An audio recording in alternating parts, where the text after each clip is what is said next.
গাইবান্ধা জেলার কোনো এক শ্মশানের।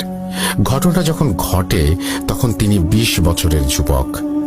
অদম্য উচ্ছ্বাস নিয়ে তিনি সহ আরো 2 বন্ধু পুরো এলাকা চষে বেড়ান। ঘটনা ঘটে এমনই এক জুলাই মাসে। চারিদিকে ফাঁকা ফসলি জমি, ছোট্ট একটা নদী বুক চিরে বয়ে চলেছে।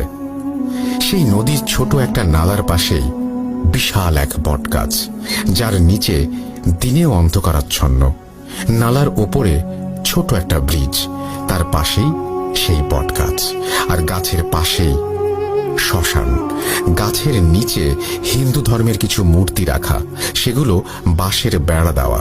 তবে কিছু মূর্তি দেখে মনে হয় অনেক বছরের পুরনো এবং কিছু অংশ ভেঙেও গেছে।